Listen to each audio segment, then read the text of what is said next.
আজ আমি ননদের বাড়ি গেছিলাম, গিয়ে আমার অনেক লাভ হলো। তো গিয়ে দেখি না ওখানে একজনের বাড়িতে কি সুন্দর সুন্দর টবের মধ্যে কি সুন্দর ইনডোর প্লান্টগুলো বাইরে রেখেছে, ওদের বাড়ি কাজ হচ্ছে বলে। তো আমি দেখে না লোভ সামলাতে পারলাম না। তো এদিক ওদিক তাকিয়ে আমার যে সব গাছগুলো নেই সেই গাছগুলো আমি আস্তে টুকটুক করে কেটে নিয়ে চলে এলাম। তো জানি না ধরা পড়লে কী যে হতো।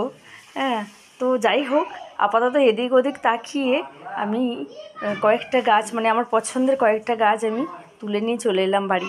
গাছ ভালোবাসলে এমনটাই বুঝি হয়, তাই না বন্ধুরা?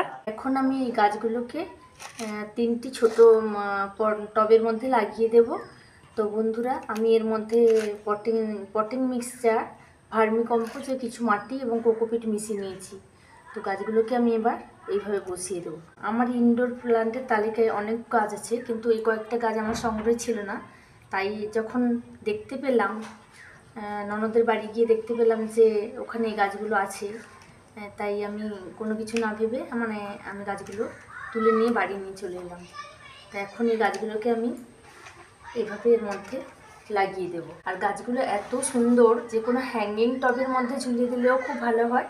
আপাতত আমি এইভাবে বসিয়ে দিই, যখন গাছটা অনেক বড় হয়ে যাবে তখন আমি হ্যাঙ্গিং পটে লাগানোর ব্যবস্থা করবো। আপাতত হ্যাঙ্গিং পট তো নেই, তাই সেই জন্য আমি এখন এইভাবেই আপাতত এর গ্রোথের জন্য আমি এইভাবে লাগিয়ে দিই। যখন বড় হয়ে যাবে তখন ব্যবস্থা নেব আলাদা। আর এই গাছটা তো আমার ভীষণ পছন্দের, তাই আমি এই গাছটা একটু বেশি করেই নিয়ে এসেছি। এটাও ঠিক আমি সেম এই প্রসেসেই লাগাবো এখন। তো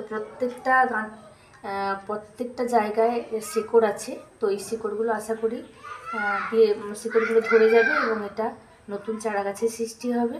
তো তখন আমি বড় জায়গায় করে লাগাবো। এখন আমি এইভাবে লাগিয়ে দিলাম। বন্ধুরা, এই গাছটার নাম কি অ্যাকচুয়ালি আমিও জানি না, আপনাদের যদি জানা থাকে তাহলে অবশ্যই জানাবেন। আজ এই পর্যন্তই, পরের ভিডিও নিয়ে আমি আবার আসবো। টাটা।